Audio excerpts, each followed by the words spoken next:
Ibu, bapak, saudari-saudara, para suster, frater, bruder, dan rekan imam yang diberkati Tuhan, berjumpa lagi dengan program Api Karunia Tuhan, episode ke-74.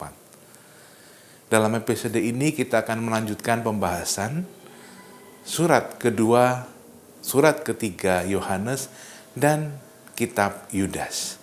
Surat-surat singkat di bagian akhir Perjanjian Baru. Kita akan dihantar untuk mengetahui siapa penulisnya, tujuan surat itu, latar belakang, dan inspirasi apa yang bisa kita petik. Sangat menarik. Selamat mendengarkan, selamat merenungkan, dan selamat berdoa.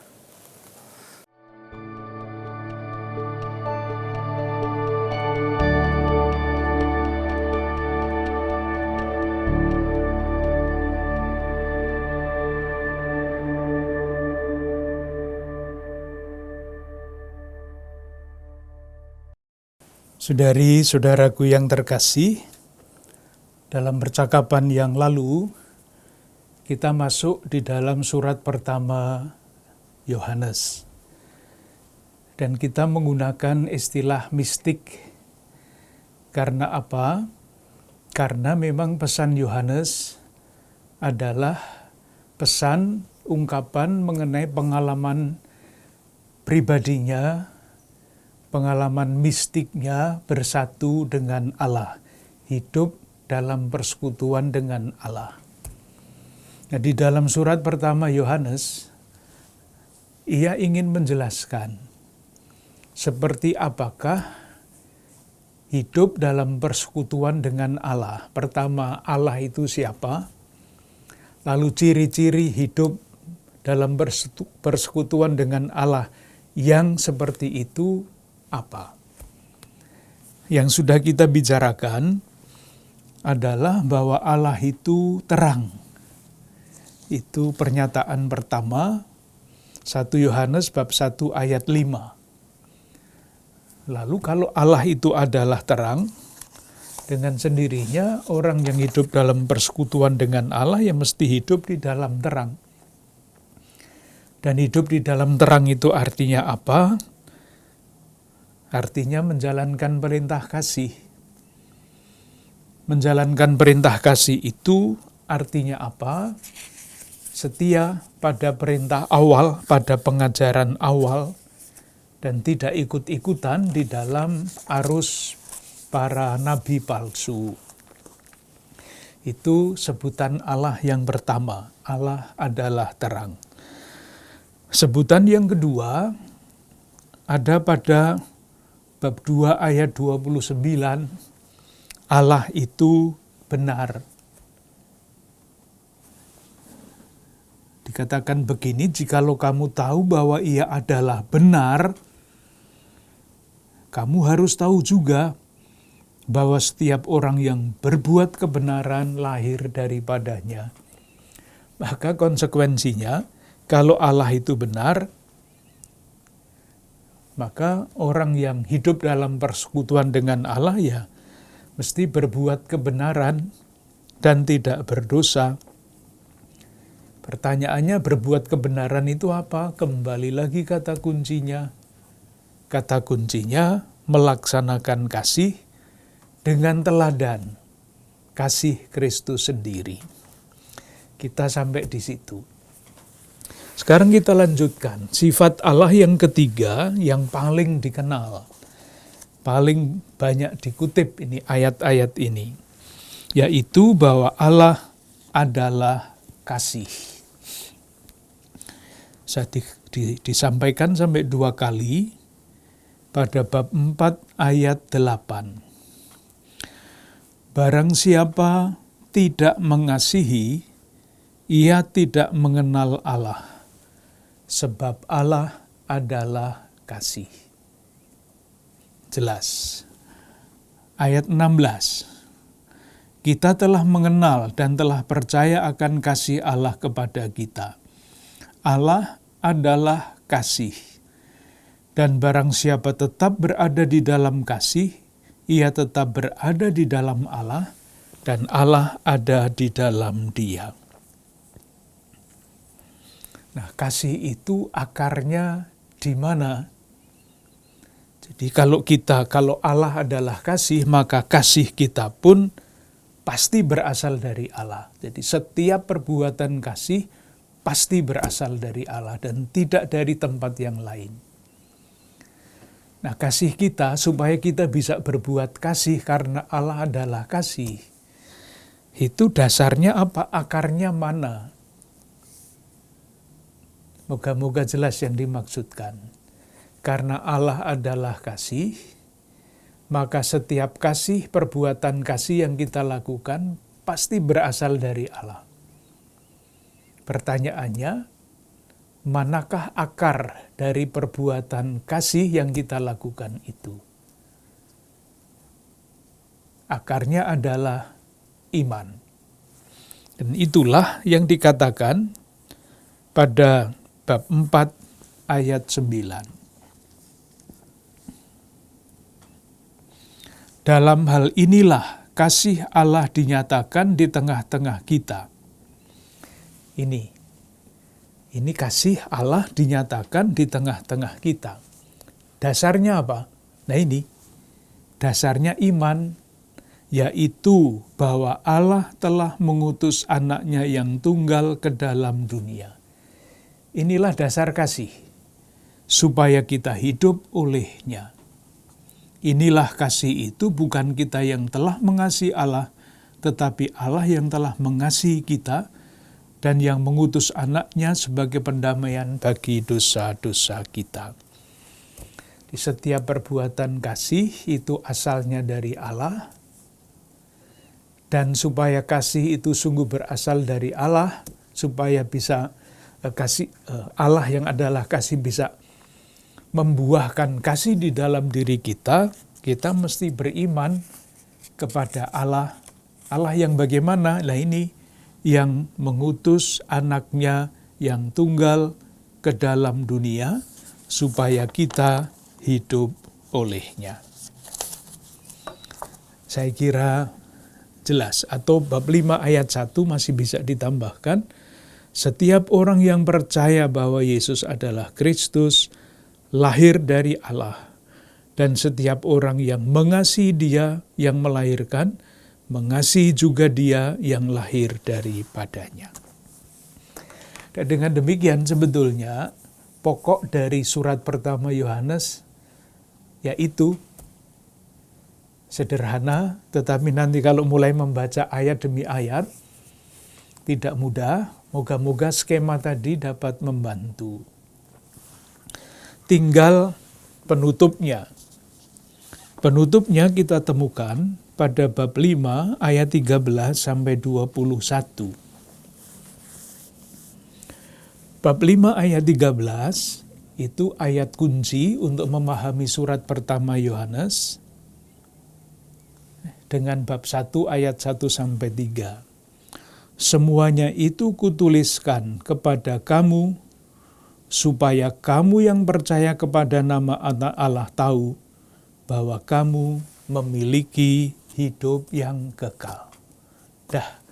Dengan demikian sebetulnya sudah selesailah surat ini. Tetapi ternyata masih ada lanjutannya. Dan lanjutannya boleh kita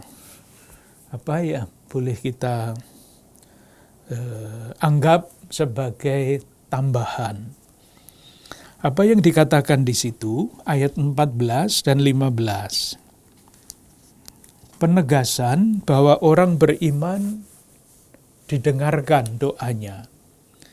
Inilah keberanian percaya kita kepadanya, yaitu bahwa Ia mengabulkan doa kita, jikalau kita meminta sesuatu kepadanya menurut kehendak-Nya.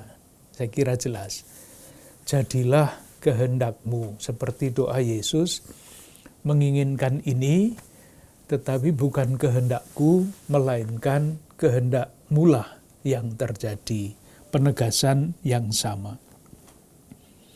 Ayat 15, dan jikalau kita tahu bahwa Ia mengabulkan apa saja yang kita minta, maka kita juga tahu bahwa kita telah memperoleh segala sesuatu yang telah kita minta kepadanya. Nah, sekarang ada doa khusus. Kalau ada seorang yang melihat saudaranya berbuat dosa, yaitu dosa yang tidak mendatangkan maut, hendaklah ia berdoa kepada Allah, dan Dia akan memberikan hidup kepadanya, yaitu mereka yang berbuat dosa yang tidak mendatangkan maut. Ada dosa yang mendatangkan maut. Tentang itu tidak kukatakan bahwa ia harus berdoa. Pertanyaannya adalah dosa yang tidak mendatangkan maut dan dosa yang mendatangkan maut ini dosa yang seperti apa? Tidak mudah untuk dijelaskan, tetapi kemungkinannya seperti ini. Jadi kalau kita omong di sini, membaca ini di dalam konteks Yohanes, dosa yang mendatangkan maut itu adalah dosa dari orang-orang yang tidak mengakui bahwa Yesus menjadi manusia. Nah, ini jalan pikirannya sulit untuk diikuti, tetapi saya coba menjelaskan. Di dalam faham kita, artinya faham orang beriman yang mengakui penjelmaan inkarnasi, itu ada istilah yang namanya solidaritas. Saya coba jelaskan ya. Ada solidaritas negatif, ada solidaritas positif. Solidaritas negatif itu maksudnya apa? Solidaritas negatif artinya Yesus tidak mempertahankan kesetaraannya dengan Allah dan menjadi manusia, turun. Itu yang namanya solidaritas negatif. Supaya apa? Supaya ia dapat menjadi sesama saudara bagi kita. Menjadi manusia sama dengan kita, kecuali dalam hal dosa. Tetapi hidup Yesus itu tidak berakhir dengan kematian, tidak berakhir dengan solidaritas negatif ini. Sesudah ia wafat, ia bangkit dan naik ke surga. Nah, manusia kita ini ikut bersolider dengan Yesus secara positif. Yesus menjalankan solidaritas negatif, turun menjadi sama dengan manusia, lalu terjadilah solidaritas positif. Kita ikut mulia bersama dengan Kristus. Itulah keselamatan. Nah, yang disebut dosa yang mendatangkan maut, ya bagaimana bisa ikut di dalam Yesus yang mulia kalau dia tidak mengakui Yesus itu solidaritas negatif dengan manusia. Itu maksudnya, jadi jangan berpikir yang macam-macam di dalam konteks ini, karena bid'ah ini tidak mengakui inkarnasi, maka konsep keselamatan ikut mulia, ikut dibangkitkan, ikut selamat bersama dengan Yesus, tidak ada di antara orang-orang yang namanya antikristus ini. Lalu masih ada penghiburan, ayat 18, bagus untuk dirasa-rasakan. Ayat 18, kita tahu bahwa setiap orang yang lahir dari Allah dan tidak berbuat dosa, tetapi dia yang lahir dari Allah melindunginya. Dan si jahat tidak dapat menjamahnya. Kemudian, ayat 20. Akan tetapi kita tahu bahwa anak Allah telah datang dan telah mengaruniakan pengertian kepada kita. supaya kita mengenal yang benar. Itu kata-kata penghiburan yang terakhir. Yang terakhir tentu, anak-anakku waspadalah terhadap segala berhala. Dah selesai surat pertama Yohanes. Kita lanjut. Masih ada 2 surat kecil-kecil, sangat kecil. Surat kedua Yohanes itu hanya 13 ayat. Surat ketiga Yohanes lebih panjang 2 ayat, ada 15 ayat. Kita coba ikuti apa yang ditulis oleh di dalam 2 dan 3 Yohanes. Yang pertama, surat kedua Yohanes. Pengirimnya siapa? Sudah kita singgung dalam percakapan yang lalu, disebut penatua. Dengan catatan ini, penatua tidak dalam arti pemimpin jemaat setempat, tetapi penatua yang mempunyai wibawa rasuli. Entah bagaimana kaitannya, tetapi mempunyai wibawa rasuli. Berbeda dengan penatua yang sekedar pemimpin jemaat. Sama dengan pemimpin-pemimpin jemaat yang sekarang kan tidak punya wibawa rasuli. Tetapi penatua ini mempunyai wibawa rasuli karena terikat. Yang tadi mendengar, meraba, dan sebagainya. Yang dikirimi siapa? Yang dikirimi namanya ibu yang terpilih dan anaknya yang benar-benar aku kasihi. Ibu itu adalah bukan ibu-ibu biasa, tetapi bunda gereja tentunya. Gereja itu jenisnya perempuan, bunda gereja. Tidak ada bapak gereja. Bunda gereja yang melahirkan Kristus-Kristus kecil pada zaman sekarang. Yang dimaksudkan ibu dan anak-anaknya yang benar-benar aku kasihi, rupa-rupanya adalah salah satu jemaat yang tidak jelas teridentifikasi, tetapi jemaat di Asia. Jemaat itu berada di dalam keadaan apa? Kembali ayat 7. Sama dengan 1 Yohanes, ada banyak penyesat di dalam jemaat itu. Ayat 7. Sebab banyak penyesat telah muncul dan pergi ke seluruh dunia. Ada penyesat. Penyesatnya itu apa? Sesat di dalam kristologi, tidak mengakui inkarnasi. Ayat 7. Yang tidak mengaku bahwa Yesus Kristus telah datang sebagai manusia dengan konsekuensinya.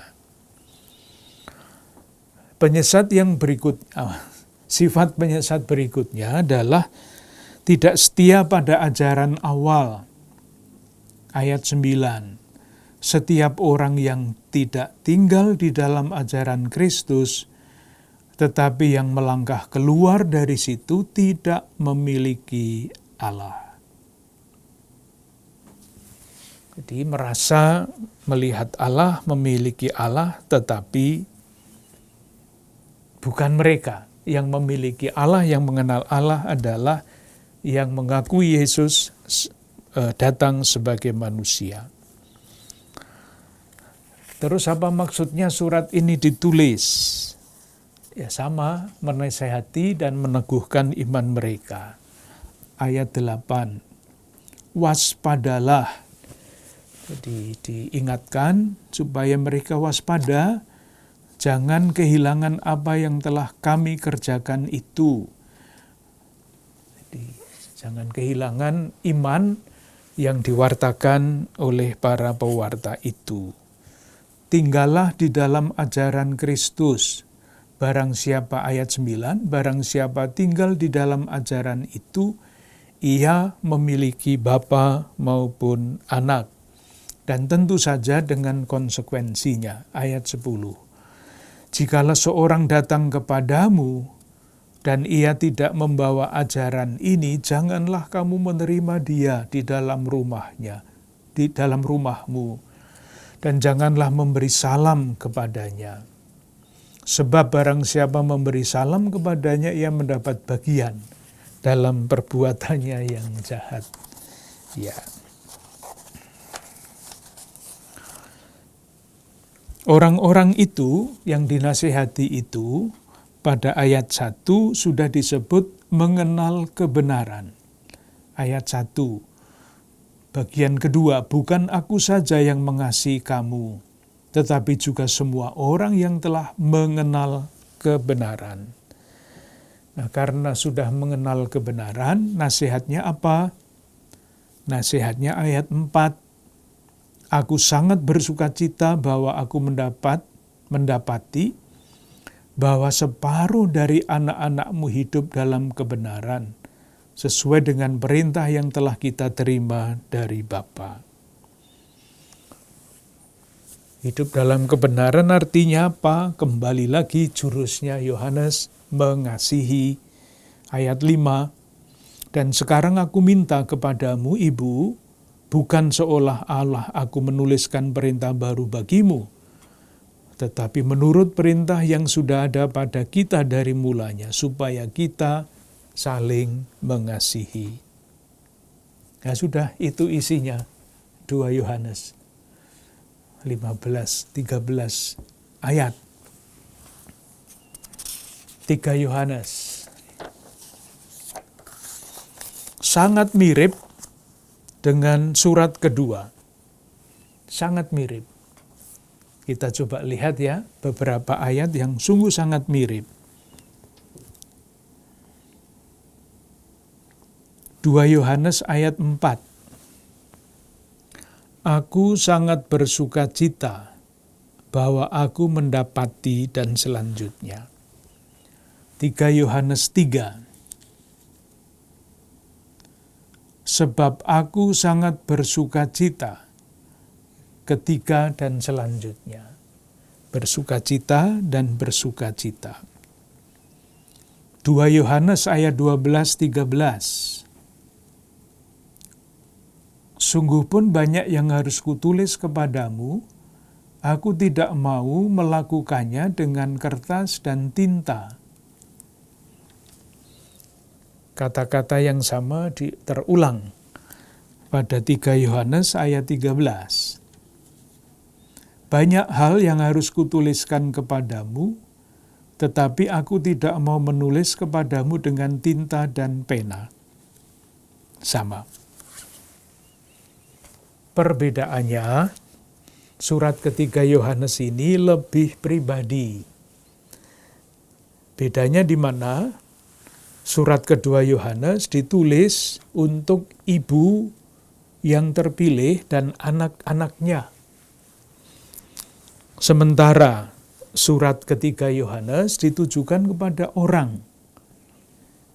Bab 3, ayat 1, dari penatua kepada Gaius yang kekasih, yang kukasihi dalam kebenaran. Lebih pribadi, surat pribadi. Nah, Gaius ini dipuji oleh penulis surat ini. Pujiannya sangat bagus. Ayat 3, sebab aku sangat bersukacita ketika beberapa saudara datang dan memberi kesaksian tentang hidupmu dalam kebenaran. Kembali lagi istilah itu, hidup dalam kebenaran. Sebab memang engkau hidup dalam kebenaran. Bagiku tidak ada sukacita yang lebih besar daripada mendengar bahwa anak-anakku hidup di dalam kebenaran. Inilah sukacita kebahagiaan seorang pewarta yang mewartakan Injil. Kebahagiaannya terletak tidak di tempat-tempat lain, tetapi ketika yang menerima pewartaannya hidup dalam kebenaran. Yang berikutnya, jadi kita cepat saja ya. Rupa-rupanya surat ini adalah surat yang kedua yang ditulis. Ayat 9. Aku telah menulis sedikit kepada jemaat. Nah ini, yang mana ini yang dimaksudkan dengan jemaat? Tetapi Diotrephes yang ingin menjadi orang terkemuka di antara mereka tidak mau mengakui kami. Nah, coba. Dari zaman dulu kan ada persaingan ya, siapa yang ingin berkuasa dan sebagainya. Jadi rupa-rupanya surat yang sebelumnya ditulis untuk jemaat, ini disabot oleh orang yang bernama Diotrephes. Maunya surat itu diteruskan kepada jemaat, tetapi ditahan oleh Diotrephes. Karena apa? Karena ia ingin menjadi orang yang terkemuka. Jadi menolak wibawa penulis surat ini. Segala zaman ada cerita semacam itu. Oleh karena itu, surat yang pertama kepada jemaat ditahan oleh Diotrephes. Maka ia menulis kepada Gaius, salah seorang pemuka jemaat yang terkemuka. Situasi jemaat seperti apa? Ayat 7. Sebab karena namanya, mereka telah berangkat dengan tidak menerima sesuatu pun dari orang-orang yang tidak mengenal Allah. Jadi rupa-rupanya penatua ini mendidik atau mengirim pewarta-pewarta keliling. Itu bisa dibaca di balik ayat 7. Sebab karena namanya mereka, itu para pewarta, telah berangkat.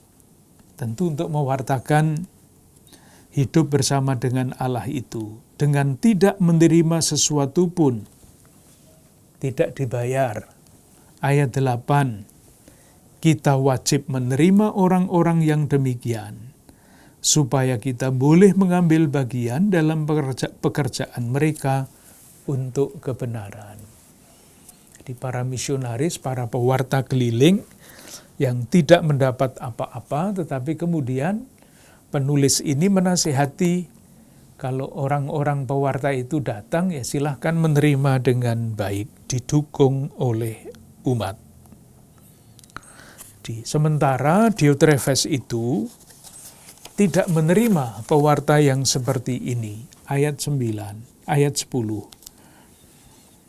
Karena itu apabila aku datang, aku akan meminta perhatian atas segala perbuatan yang telah dilakukannya.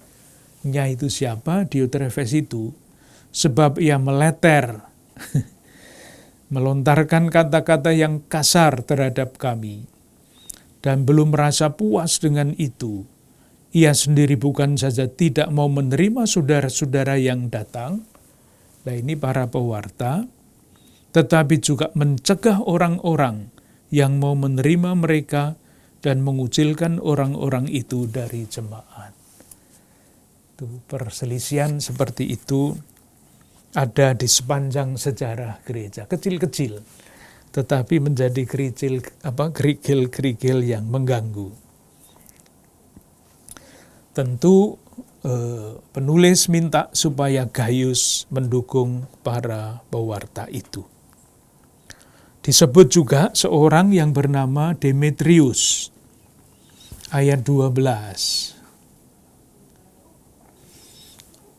Ayat 11 dulu, nasihat saudaraku yang kekasih, janganlah meniru yang jahat, melainkan yang baik. Jadi maksudnya meniru yang jahat itu meniru Diotrephes itu. Meniru yang baik.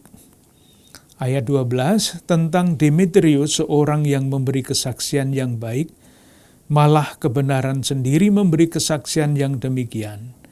Dan kami juga memberi kesaksian yang baik tentang dia. Dan kau tahu bahwa kesaksian kami adalah benar. Demetrius ini rupa-rupanya adalah anggota jemaat atau salah seorang pewarta. Sudah selesai. surat ketiga Yohanes. Sederhana. Pertanyaannya, ini kok yang surat pertama ini panjang, surat kedua dan surat ketiga pendek?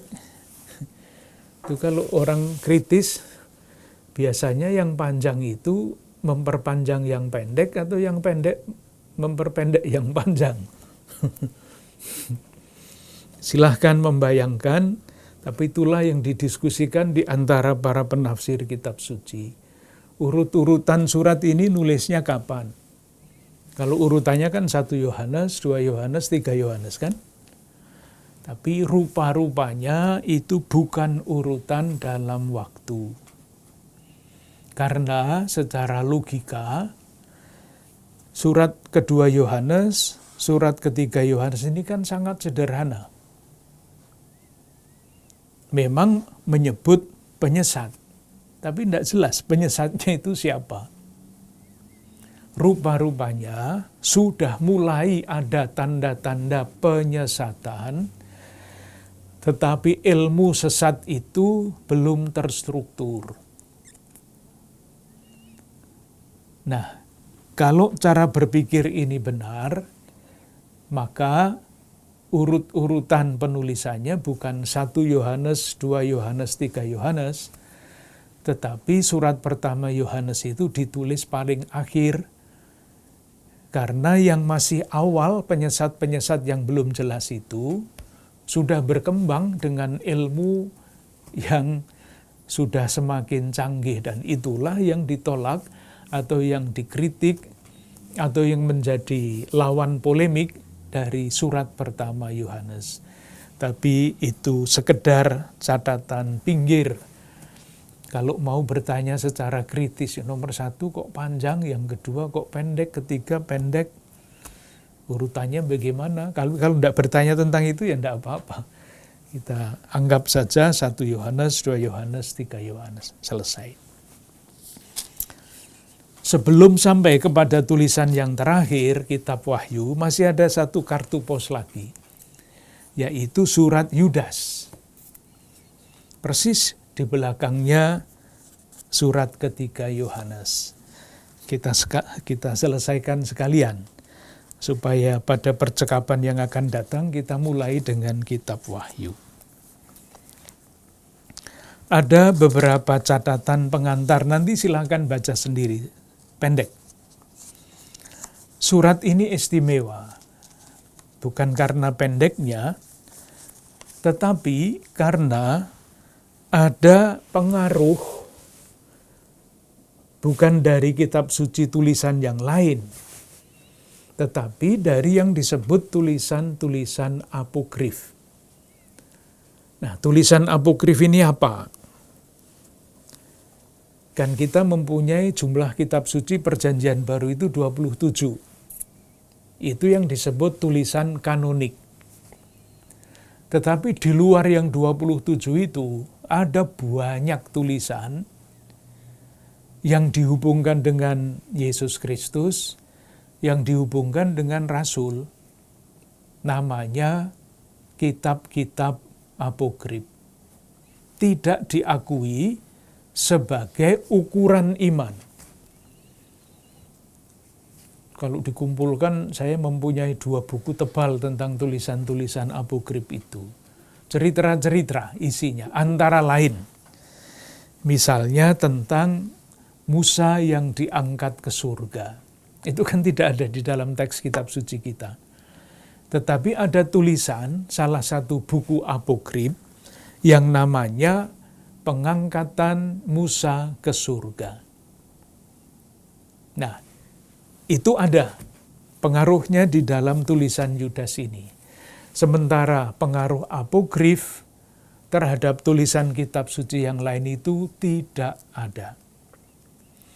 Maka pertanyaannya, apakah penulis ini mengakui tulisan-tulisan apokrif itu sama dengan kitab suci? Tentu jawabannya tidak. Misalnya saya tunjukkan ya, mana yang berasal dari tulisan apokrif itu. Ayat 9, Yudas ayat 9. Tetapi penghulu malaikat Mikael ketika dalam suatu perselisihan bertengkar dengan iblis mengenai mayat Musa, tidak berani menghakimi iblis itu dengan kata-kata hujatan, tetapi berkata, kiranya Tuhan menghardik engkau. Nih, cerita seperti ini ada di dalam tulisan apokrif yang namanya Pengangkatan Musa ke Surga. Nah, cerita-cerita apokrif itu banyak sekali dan lazim di kalangan orang-orang Yahudi. Misalnya kitab-kitab apokrif tentang kanak-kanak Yesus itu banyak sekali ceritanya. Mungkin masih ingat dulu diajar oleh guru agama yang mendongeng tentang pengungsian Yusuf, Maria, dan Yesus ke Mesir. Mendongeng, tidak menceritakan teks kitab suci karena tidak ada di dalam kitab suci. Saya dulu masih diajari begitu itu. Jadi misalnya untuk menunjukkan kehebatan Yesus. Ketika sudah berjalan sekian lama, Bunda Maria merasa haus. Lalu mencoba mencari minum. Ketemulah mereka dengan pohon, katakanlah pohon kelapa. Kan bingung Yosefnya ini. Gimana caranya memetik pohon kelapa itu? Buah kelapa itu. Nah, ketika Yusuf bingung, tiba-tiba Yesus kecil itu memerintahkan, tundukkanlah dirimu, hai pohon kelapa. Pohon kelapanya tunduk. Sehingga Yusuf tidak perlu memanjat pohon itu. Cerita-cerita semacam itu sangat banyak. Nah, salah satu yang dikutip oleh atau yang mempengaruhi surat Yudas adalah tadi apokrif Pengangkatan Musa. Juga ada mengenai Henokh. Itu bab ayat 14. Juga tentang mereka Henokh, keturunan ketujuh dari Adam, telah bernubuat, katanya. Ada kitab Henokh. Tidak ada di dalam daftar kita karena tidak diakui sebagai kitab suci. Itulah yang disebut kitab-kitab apokrif. Satu. Yang kedua, surat Yudas ini sangat dekat dengan surat kedua Petrus. Kita coba lihat ya, dibandingkan 2 Petrus dengan surat Yudas.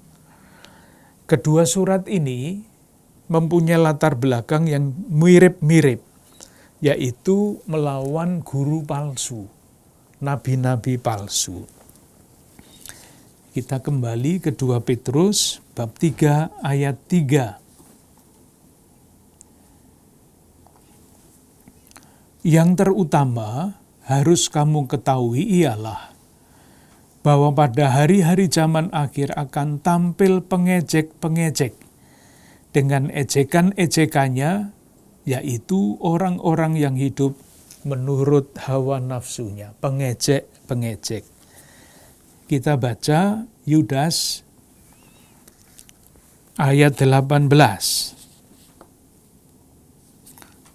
Surat Yudas ayat 18. Sebab mereka telah mengatakan kepada kamu, menjelang akhir zaman akan tampil pengejek-pengejek yang akan hidup menurut hawa nafsu kefasikan mereka. Sama, praktis. Apa yang dilakukan oleh para pengejek itu? 2 Petrus bab 2 ayat 18. Sebab mereka mengucapkan kata-kata yang congkak dan hampa dan mempergunakan hawa nafsu dan selanjutnya. Congkak dan hampa. Surat Yudas ayat 15.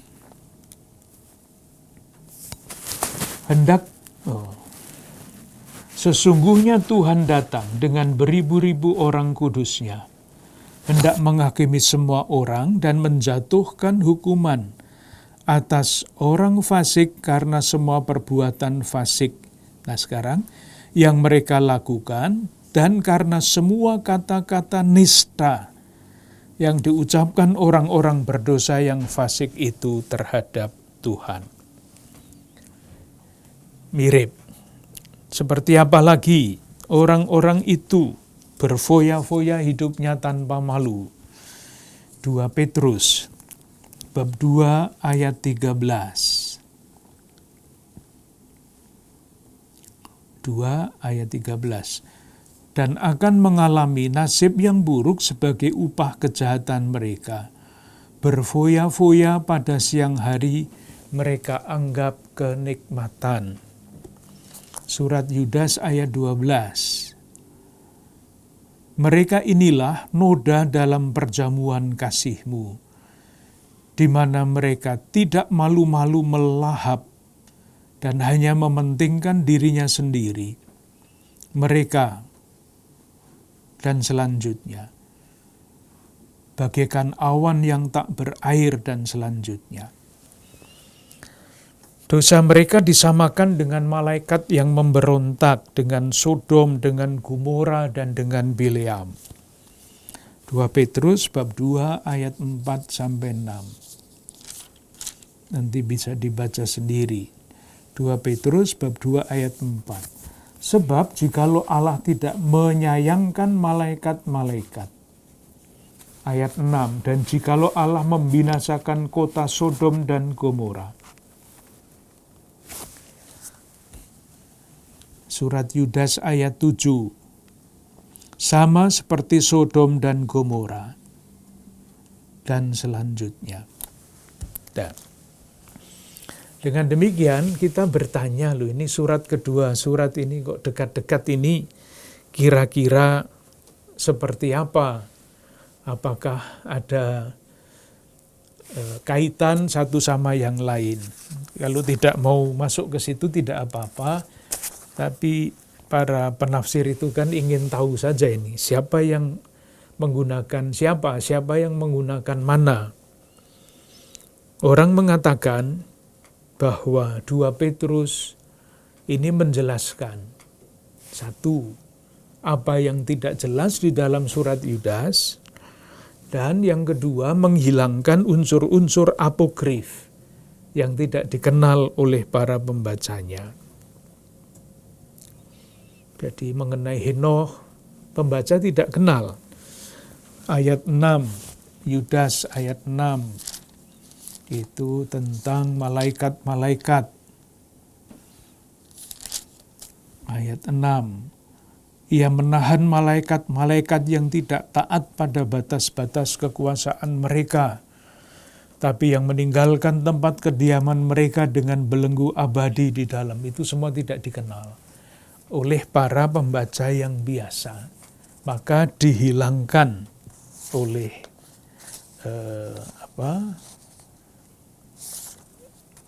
oleh surat kedua Petrus.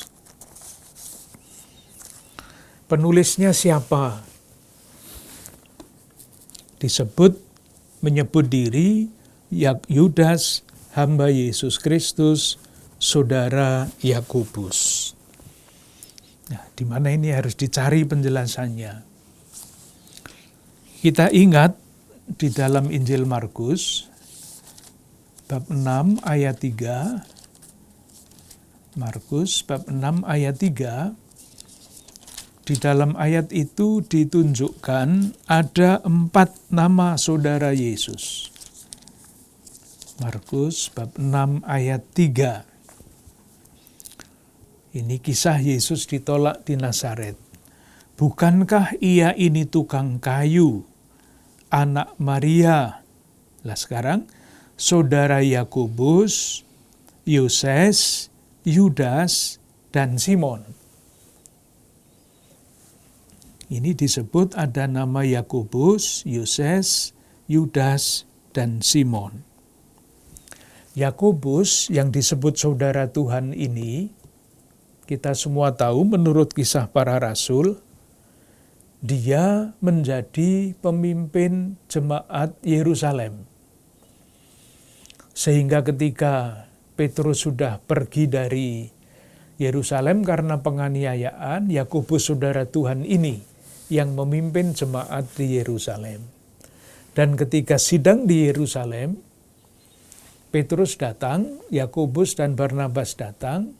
Yang memimpin dan yang mengambil keputusan di situ bukan lagi Petrus, tetapi yang mengambil keputusan, yang bicara terakhir adalah Yakobus saudara Tuhan ini. Nah, berdasarkan itu, kita mencoba memahami mungkinkah Yudas, penulis surat ini, adalah Yudas yang disebut di situ. Pada Markus bab 6 ayat 3, Yudas yang disebut saudara Tuhan. Kalau saudara Tuhan yang satu, Yakobus, memimpin gereja Yerusalem sesudah ditinggalkan oleh Petrus, Yudas saudara Tuhan ini mungkin juga, tidak ada yang tahu, tidak ada arsip, tidak ada buku sejarah yang bisa memastikan, mungkin juga atau mungkinkah Yudas ini juga memimpin salah satu jemaat di Palestina. Tetapi Yudas saudara Yesus ini tidak sama dengan yang namanya Yudas bin Yakobus. Siapa yang pakai bin ini? Kita temukan di dalam Injil Lukas bab 6 ayat 16. Lukas bab 6 ayat 16. Itu daftar para rasul menurut Lukas. Ayat 15, Matius dan Thomas, Yakobus anak Alfeus, dan Simon yang disebut Zelot, ayat 16, Yudas anak Yakobus. Ya, pasti bukan Yakobus saudara Tuhan itu saudara Tuhan. Bin Yakobus yang sering kita sebut juga dengan nama lain Yudas Tadeus. Jadi bukan Yudas Rasul. Berikutnya alamat surat. Surat ini ditujukan kepada mereka yang terpanggil, yang dikasih dalam Allah Bapa dan yang dipelihara untuk Yesus Kristus. Pada salah satu jemaat, ayat 1. Siapa mereka ini? Tentu umat Kristiani yang percaya, tapi kemungkinan berasal dari generasi yang kedua. Karena apa? Kembali lagi, karena bid'ah yang dihadapi di dalam oleh surat ini itu baru muncul pada akhir abad pertama atau awal abad kedua. Sekarang isinya singkat saja ya, tidak sulit karena hanya terdiri dari 2 bagian yang gampang dilihat. Ada 2 bagian. Bagian yang pertama adalah yang disebut bid'ah. Mereka itu adalah orang-orang fasik. Ayat 4. Sebab ternyata ada orang tertentu yang telah menyelusup di tengah-tengah kamu, yaitu orang-orang yang telah lama ditentukan untuk dihukum. Mereka adalah orang-orang fasik yang menyalahgunakan kasih karunia Allah kita untuk melampiaskan hawa nafsu mereka, dan yang menyangkal satu-satunya penguasa dan Tuhan kita Yesus Kristus. Siapa mereka ini? Dirinci, orang fasik itu orang yang seperti apa? Ayat 8. Orang-orang yang bermimpi-mimpian itu. Tidak tahu bermimpi-mimpian itu maksudnya apa. dengan fantasi sendiri, dengan spekulasinya sendiri, mencemarkan tubuh mereka dan menghina kekuasaan Allah, serta menghujat yang mulia di surga.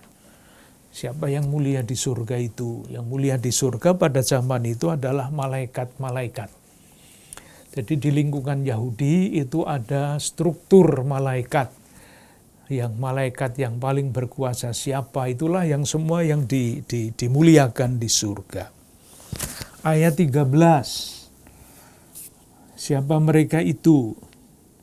Mereka disebut mereka bagaikan ombak laut yang ganas, yang membuihkan keaiban mereka sendiri. Mereka bagaikan binatang-binatang yang baginya telah tersedia tempat di dunia kekelaman untuk selama-lamanya. Jadi kenapa dikatakan begini? Ya karena mulutnya kotor, caci maki dan sebagainya. Dari zaman dulu sampai sekarang ada itu.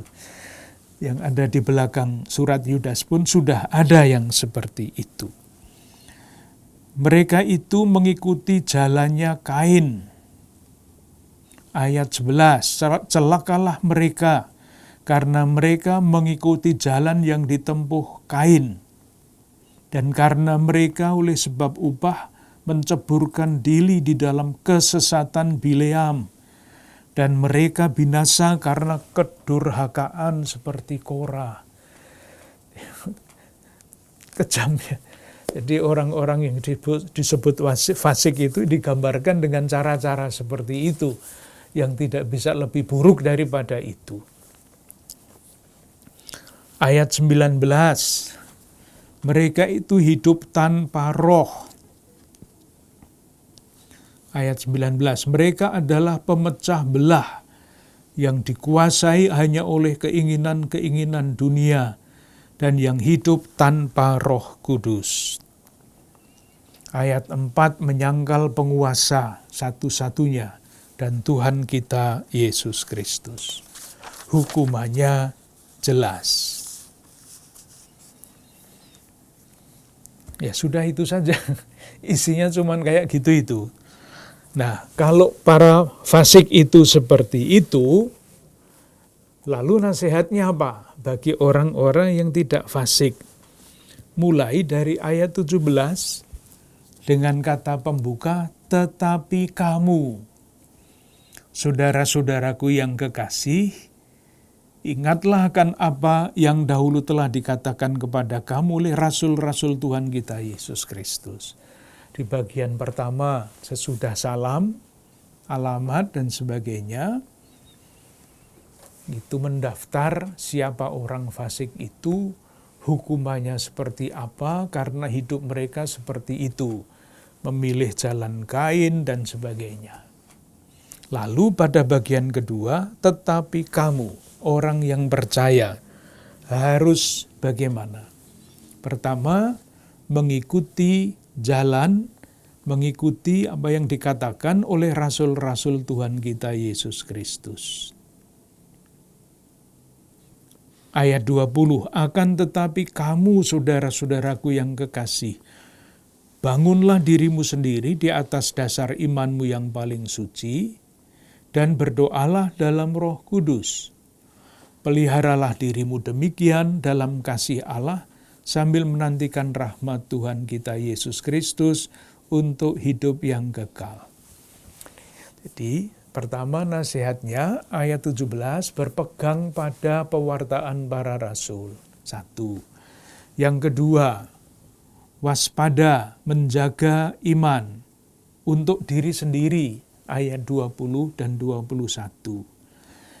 Ayat 22 dan selanjutnya itu perhatian terhadap orang lain. Tunjukkanlah belas kasihan kepada mereka yang ragu-ragu. Selamatkanlah mereka dan dengan jalan merampas mereka dari api. Tunjukkanlah belas kasihan yang disertai ketakutan kepada orang-orang lain juga. Bencilah pakaian mereka yang dicemarkan oleh keinginan-keinginan dosa. Ditutup dengan doksologi yang sangat indah. Doksologi selalu sangat indah bagi Dia yang berkuasa menjaga supaya jangan kamu tersandung, dan membawa kamu dengan tak bernoda dan penuh kegembiraan di hadapan kemuliaannya, Allah yang Esa, Juru Selamat kita Yesus Kristus Tuhan kita. Bagi Dia adalah kemuliaan, kebesaran, kekuatan, kuasa sebelum segala abad, dan sekarang dan sampai selama-lamanya. Amin. Karena sudah ditutup dengan amin ya, kita selesai. Dengan demikian kita selesai dengan surat-surat kecil ini. Kita dalam percakapan yang akan datang, kita mulai dengan surat yang terakhir. Tulisan terakhir Perjanjian Baru. Kitab Wahyu. Terima kasih.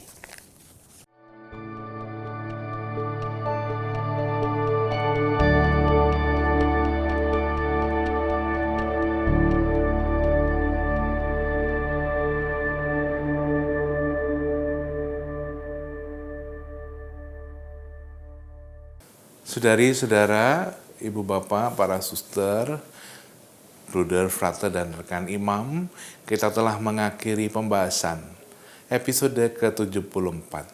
Kita telah mendengarkan bagian akhir dari surat-surat singkat, yaitu surat kedua, surat ketiga Yohanes, dan kitab Yudas. Sangat menarik bahwa minggu depan kita akan membahas kitab Wahyu, kitab yang tidak mudah untuk dipahami, tetapi juga menjadi kitab yang memberikan pengharapan baru. Sampai jumpa minggu depan, kita mohon berkat Tuhan.